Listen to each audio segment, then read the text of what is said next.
Hi, my name's Adrian. I am the co-founder of the Sales Firm. So we provide high-ticket coaching services for B2B service providers, entrepreneurs, solopreneurs, agency owners, and those looking to get into high-ticket sales.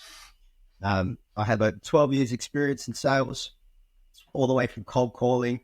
I'll cold call your grandma if I have to, all the way to enterprise software as a solution, complex deal cycles, those sorts of jazz, right? So what I'm going to share with you today is a technique that's not often talked about. It's not taught in very many organizations, but the top 1% global salespeople very much think and use this technique to increase their client conversions, right? So it's called a concept called framing,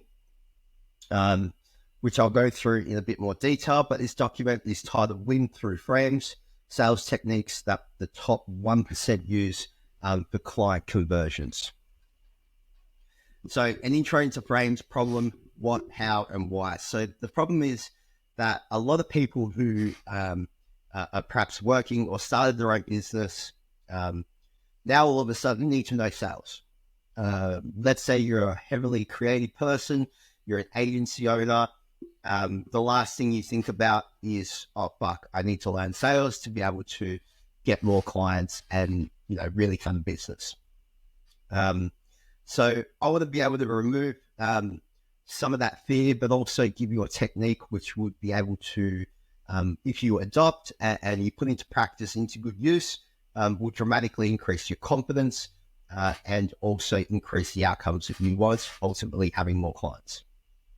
So the issue is that people are unaware of frames in sales calls and meetings, guaranteeing a poor outcome due to not understanding the concept and being able to use this to your advantage for the best outcome and sign clients. So what is frames? Frames are different perspectives that control the narrative during the sales process.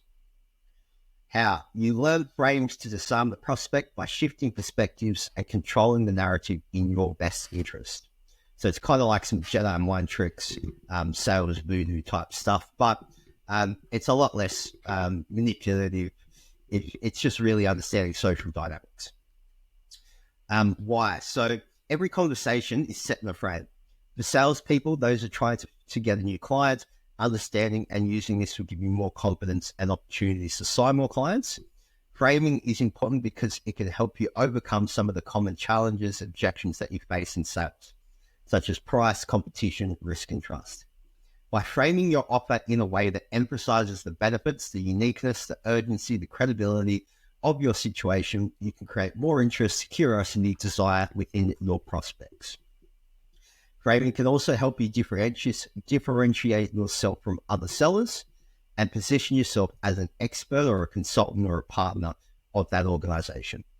And just keep in mind that whoever holds the frame of the conversation displays a higher status, controls the narrative, and ultimately wins the outcome. Frames are perspectives that can be broken down into internal perspectives, for example, how we see the world, and external perspectives, like verbal communication, body language. We don't always tell people we're too busy to meet with them. We say something that implies it. Things are crazy at the office right now. Or you get a promotion at work, even though it's not said, it implies that you are worthy of that role. So to understand frames, you've got to understand communication. So you've got implicit communication. So that's something that's understood without being described or explained directly, more so passively. So gestures, actions, signs, tonality.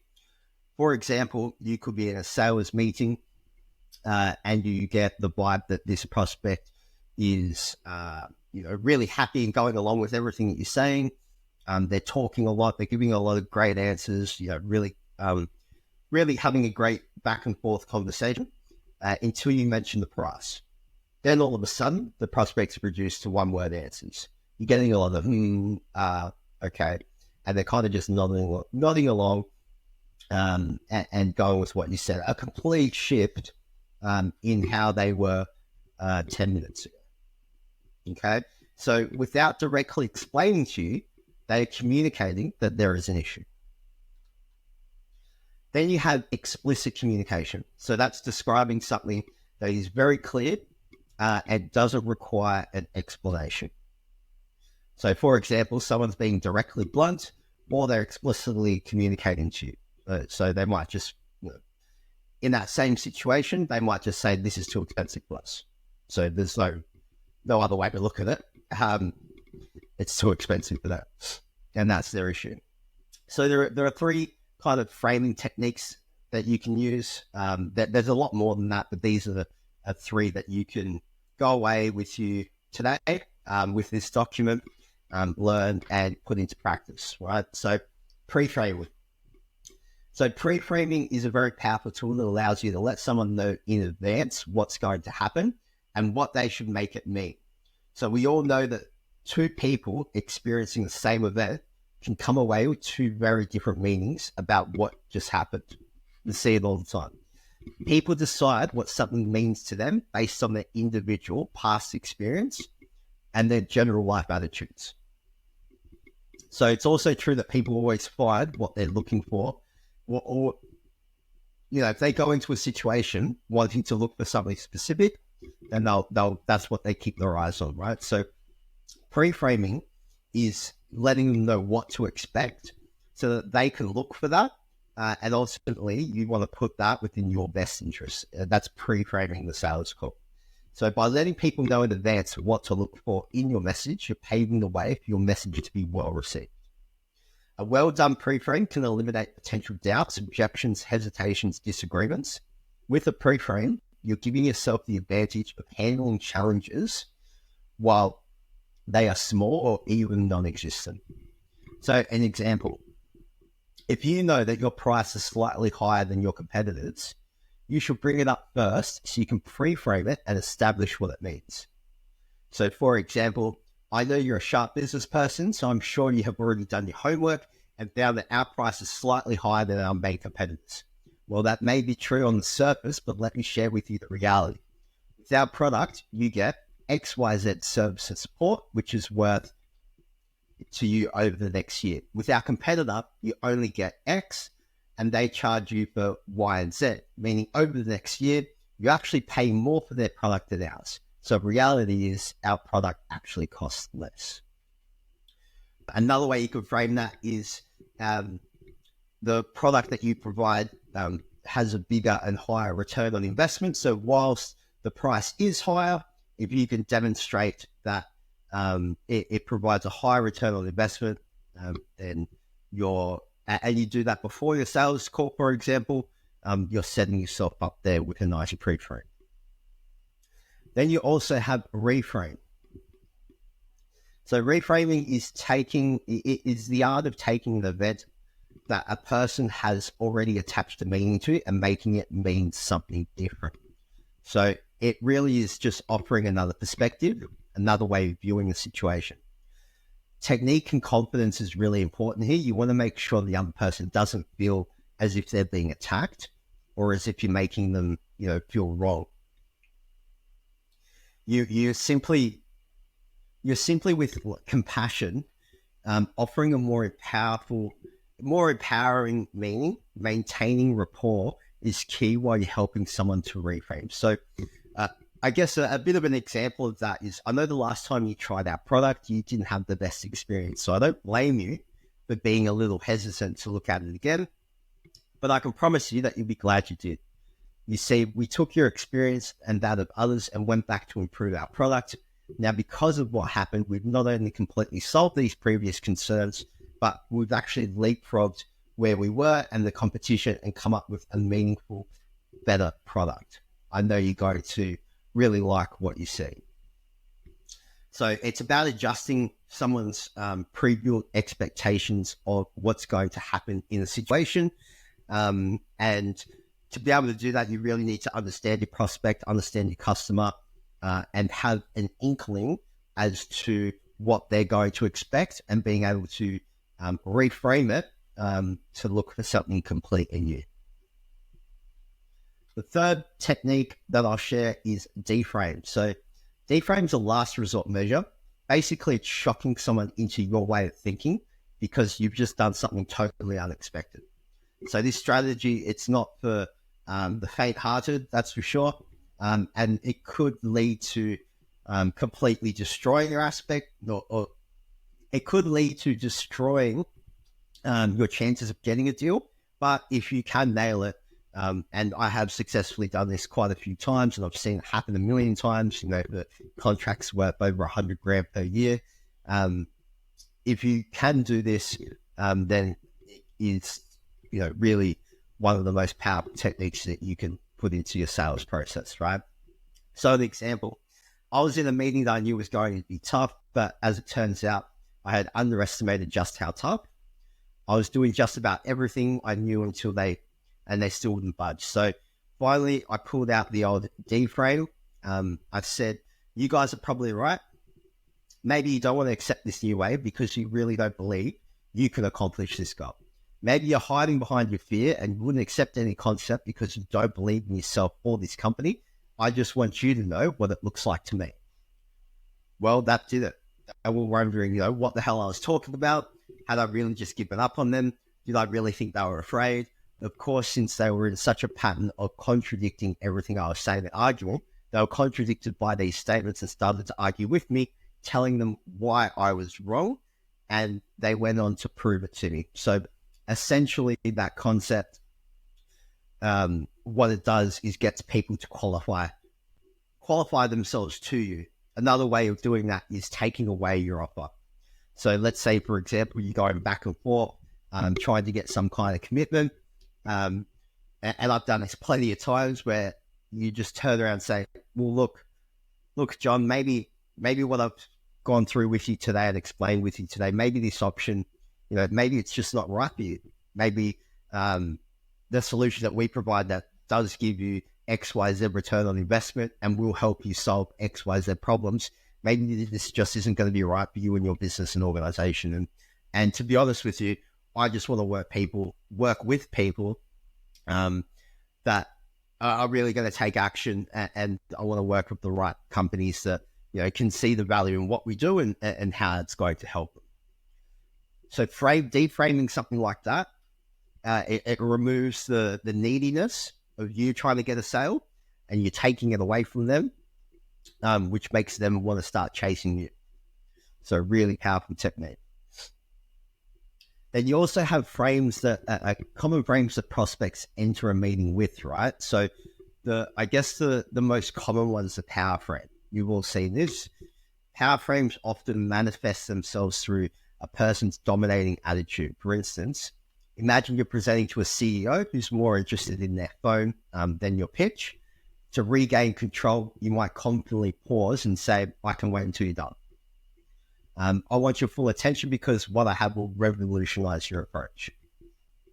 And what that does is, because as salespeople, you instantly have the approach of you're on the back foot because you're asking for money. You might be desperate to get a sale. You instantly think, or you instantly give the power of that meeting to your prospects. So being able to shift that around and doing things within that meeting to let them know that you're in charge of this sales call. They need you. You don't need them. And being able to confidently push back when appropriate, you'll gain a lot more respect from your prospect, and it will actually help you close a lot more deals as well. We also have the moral authority frame, right? So picture a scenario where a client insists on environmentally harmful practices in a marketing campaign. You, knowing the ethical implications, might counter with, our agency prioritizes sustainability, which not only aligns with global standards, but also appeals to a growing eco-conscious customer base. Here, you're using moral authority to steer the direction towards an ethical practices. The time frame. So a client might try and rush you by stating that they have limited time. So this one you'll see constantly. If they don't respect you, if they don't, if the meeting's been set in a way where they feel like they have to do it, or you really have to push to get the meeting, they might hop onto the call and be like, right, I've only got 10 minutes. Or they might go, what's the price? Straight away, right? So to counteract something like that is say, sure, you've got 10 minutes, I've got 9 minutes, right? So you're I guess, matching the importance of your own time, but also letting them know that you won't be bullied around. It's extremely important. Now, it does take a lot of confidence to do these types of things, but I assure you it's going to lead into a much more profitable way for you to be able to run your business and be able to win more sales. The next is the analyst frame. So analyst frame, that occurs when the client obsesses over data. So they want to see the fine print. They want to know X, Y, Z, all the way to the minute detail of each minute of how much everything is going to cost and how much time everything is going to take. So these people are generally like your accountants, IT people, all these types, right? To be able to combat these types is really to be able to, I guess, you've got to get them focusing on the bigger picture, right? So are you going to let a deal slip because you don't know how much InterDial is going to be now worth to each individual sales rep from this solution? Or are we looking at the bigger picture of the exponential growth that your business is going to have over the next 2, 3, 4, 5 years and the return on investment as a whole? You know, who cares about the numbers right now? Let's see if we're good enough to even work with each other. Is this relationship going to work? So you want to pull them away from those numbers and get them thinking bigger picture. That's how you combat those types of frames. Now, lastly is the prize frame. So the prize frame is really just a mindset shift. If you can hold the prize frame, this will help you portray, feel, and behave like you are the ultimate solution in life and in business. So in sales, the buyer instantly assumes that they're a prize because they have the money.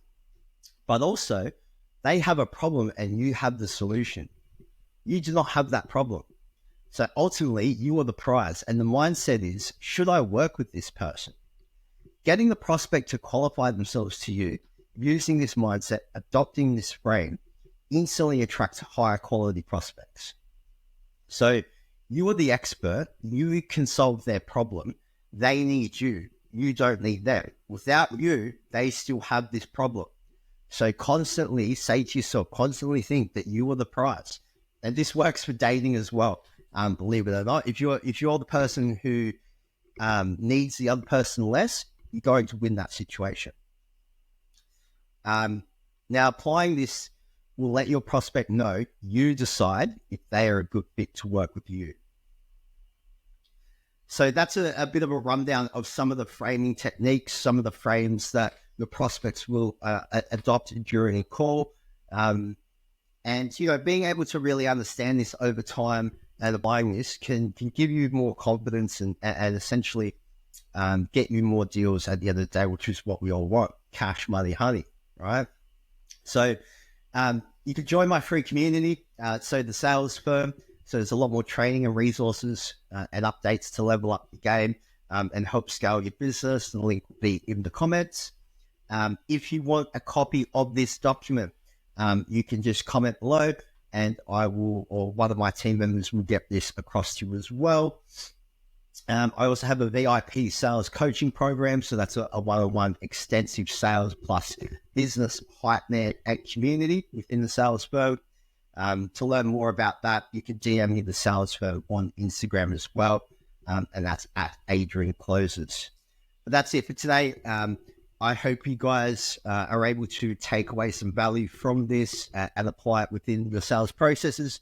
If you want any help, feel free to reach out to me on Instagram at Adrian Closes and like, follow, subscribe for more trainings that will be coming out very soon.